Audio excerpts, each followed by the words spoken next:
Ano ang advantage sa tingin nyo ng pangit at Okay. maganda? Ang advantage ng pangit sa work, mas nasisave ng mga bagaganda ang trabaho ng pangit. Bakit? Dahil pag pangit ka, ikaw na sa stock room, ikaw taga-buhat, ikaw ang taga-linis lahat. So, magagawa ba yun ng mga gaganda? Hindi. So, dapat yung mga gaganda, be thankful sa mga pangit dahil lahat ng karanasan at hirap, kami ang nagbibitit ng putang nyo. Galing. Sandali! Bakit may mura? Sandali! Gigigil ako eh. Totoo yan. Di ba? Kasi yung pangit yun yung utusan eh. Totoo. Oo. Yung pangit na Kasi magaganda. Hello sir. Yung ganun ang display pero. Idiwan. Kami yung hirap na hirap. Ang init-init sa loob. minsan mo ibisita ka, utos, hindi mo empleyado dito.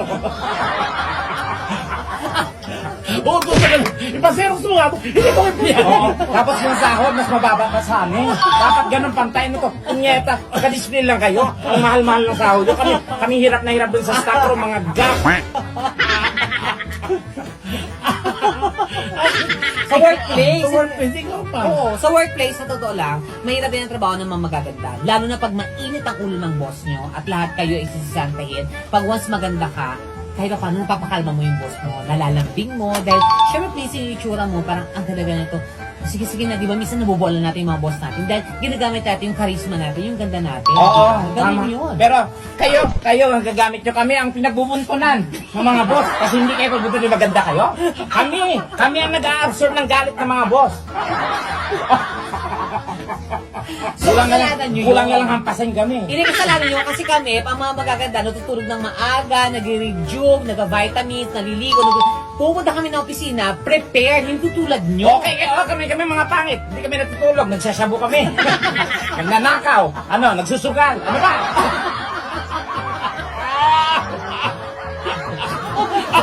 Ano ba natin sa workplace? Wasted. Ikaw naman, ikaw naman may 5,000 sa akin. Hindi na depensahan mo. Patay ka sa utak! O ikaw. Happy naman kami. Ikaw. Ay, walang happy birthday, Ayun. auntie. Ikaw, Ano? ano ang advantage sa workplace ng maganda? Sinabi ko na nga, di ba? Tanga ka, bobo! Sinabi ko na nga, di ba? Hindi ka nakikinig. Go ka nito, gato! Sorry po. Okay. Huwag nang tapos sa workplace. Sa opportunity. Okay.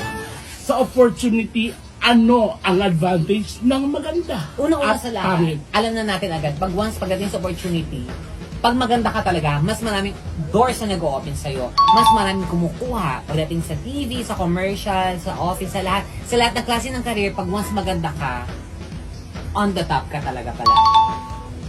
Okay.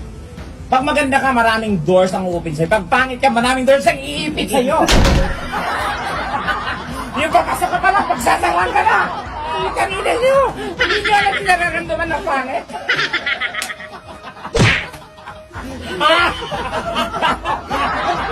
Iipit. Ay, pangit. Papasok lang naman eh. Tapos sa elevator mo. Oo.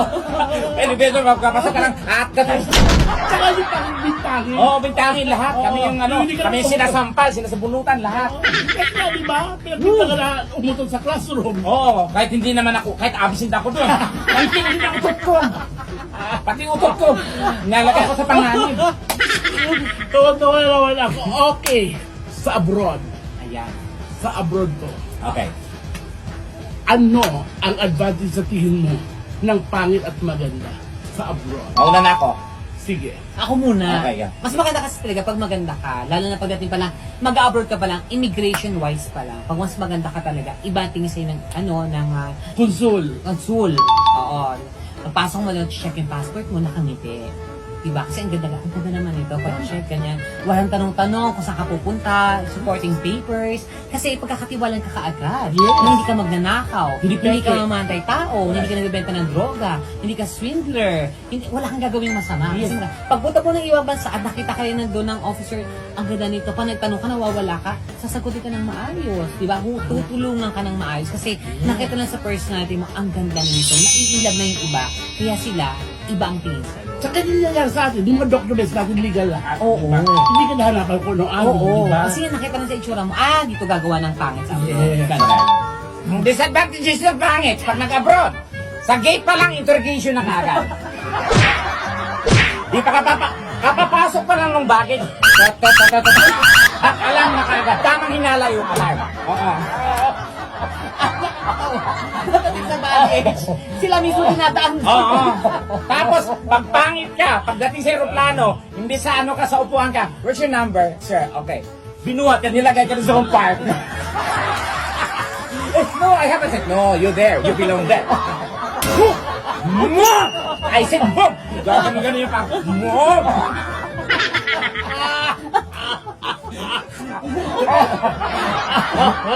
Tapos ang pangit ka, imbis ang destination mo pa Europe, pa Iraq. No, I'm from Europe. No, along the way to Iraq. Tapos idadrop ka lang. Kapag parashoot mo. Parashoot. Inutula ka lang. Last, very last question. Ano ba yan? Halimbawa lang, Lamang two parts. hindi ko to hinihingi. Pero halimbawa, if you will die at this moment and you will appear God before into heaven, and God will ask you, by what right should I allow you to my kingdom for eternal life? Paano mo ipapaliwanag sa kanya na kailangan papasukin ang pangit at kailangan papasukin ang maganda? Although God is fair and equal. Okay. Bakit papasukin ang Bakit papasukin ang pangit? Pasukin. Papasukin ang pangit sa Langit. langit. Pag-usapan ko si God. Lord, kailangan mo kaming papasukin. Kasi nagbabadya yung mga demonyo. Kami ang frontliner. Para hindi ho kayo mapagod at marami pa kayo papapasukin. So, kami na. Kasi pagpasok pa si Satanas, kami nang sabi ni Lord, okay, sige, tama yan. You have a point. So, frontliner. First time nagkaroon ng frontliner. Ha? May GCQ doon sa langit? May GCQ sa langit? Pati si God na nakatayo.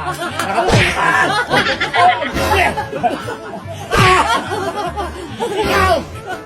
Wala ako. Talino talaga siya. Sabi, ibig sabihin nun, Lord, alam ko nagkasala ko, pero maganda po yung kalooban ko, maganda po yung pagkatao ko. May chance pa akong magbago. Kasi, papasukin niyo ako kasi kailangan niyo po ng mga anghel na sasuporta sa inyo. Ganon. Lord, yung mga anghel, Lord, madaling mapuksan ni ano yan. Iba pa rin po yung frontliner. Naranasan din po namin. So, alam po namin ang kahinaan namin.